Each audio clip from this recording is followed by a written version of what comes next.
Bubus ka daw ni Meta kapag ka pinanood mo, tinapos mo yung video ng kapwa mo content creator at nag-iwan ka ng bakas. Legit ba to? Scam? Usong-uso to sa karabihan ngayon sa mga content creator. Sa totoo lang po, scam ito eh. Ayoko sanang sabihin to. Kaso nakakaawa po yung mga content creator na maliliit, baguhan. Hindi na nga napapansin, napapaniwala pa sa mga ganitong idea. Pag po kasi ginagawa natin yan sa mga bidyong dumadaan sa atin, ang totoo, hindi tayo yung binubus ni Meta. Sila po yung binubus ni Meta. Pansinin nyo lang po pagka meron kayong gustong-gustong pinapanood na video sa Facebook at YouTube. Dahil gusto mo yon, napasaya ka nun, mag-iwan ka ngayon ng likes, comment sa video na yon. Nakikita po yan ni Meta. At alam nyo po kung anong gagawin niya.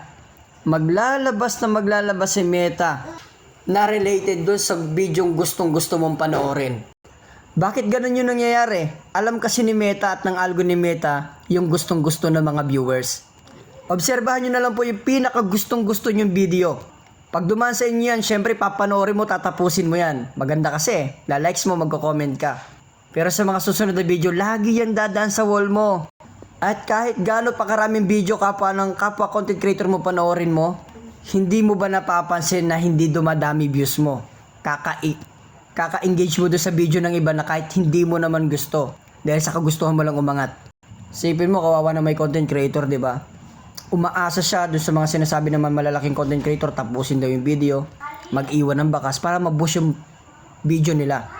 Malabo pong mangyayari yan kasi po hanggat paulit-ulit yung ginagawa yan, lagi lang dadaan sa wall nyo yung mga video ng mga kapwa mo content creator na wala kang ginawa kundi tapusin mo, panoorin mo, mag-iwan ka ng bakas. Buti pa yung pag-iwan ng bakas, mas okay pa yun eh. Kasi marami talaga nakikipagbayanihan, mga yumayakap sa mga comment section, lalo sa mga malalaking content creator, mga star senders, marami, legit yun.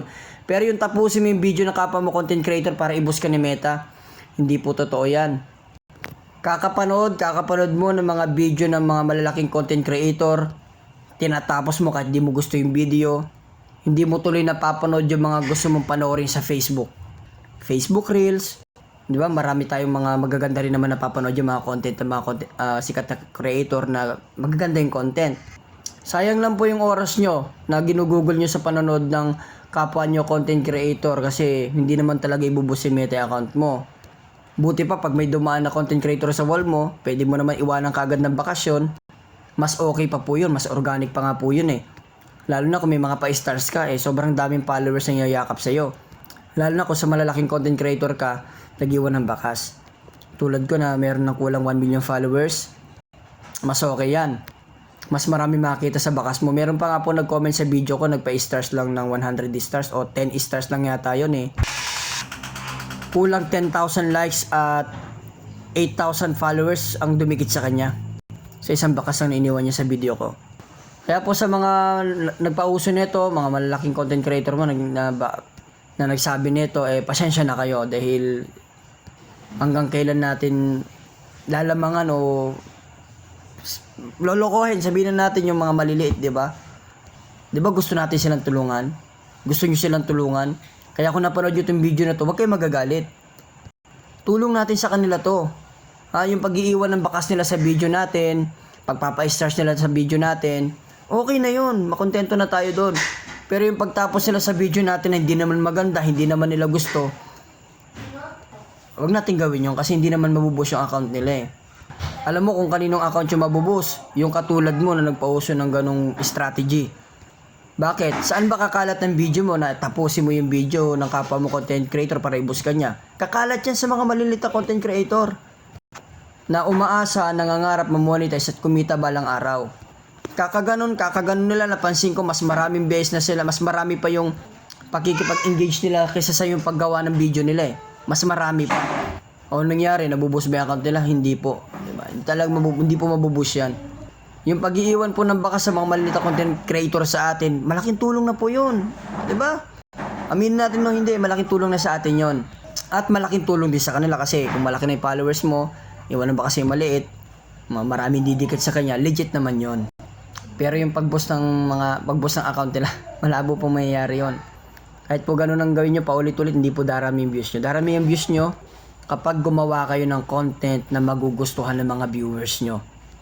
'di ba?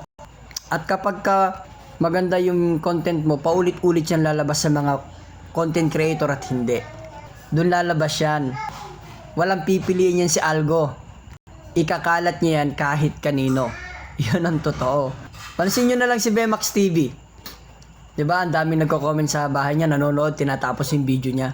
Araw-araw nakikita natin yung video ni Bemax TV. Pero gustong-gusto natin pinapanood. Nilalike natin, pinapanood, tinatapos natin kung bakit lagi yan nagpapakita sa atin. Okay? Yan, kung nagusto mo itong video nito, share mo to sa mga kapwa nating content creator. Mag-iwan ka ng bakas dyan.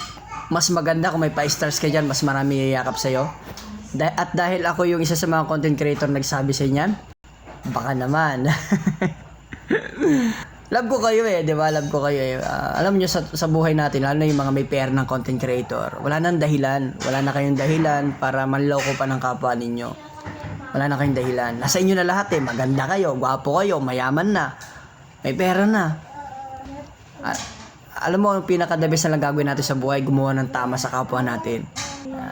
Nakaipon ka na ng marami Kayamanan naman na galing sa Diyos yung gagawin natin. Pag ganun ginawa mo, tapat ka sa mga viewers mo, marami ka pang blessing matatanggap. Hindi lang yung paglaki ng followers mo na yan, paglaki ng mga viewers mo. Marami pa. Kung masayang pamilya, ay mo matanggap yan? Diba? Magandang kalusugan, ay mo bang matanggap yan? Mas makaahon ka sa hirap, ay mo matanggap yan? Gusto natin lahat yan, pero magagawa lang natin yan kung gagawin natin yung magandang bagay sa harap ng Diyos. Diba? Walang imposible sa Kanya. Lahat yan, bibigay sa atin. Kaya sa mga content creator na sasama yung loob sa akin huwag kayong sumama yung loob. Isang mabuting gawain para sa kapwa natin. Okay? Thank you.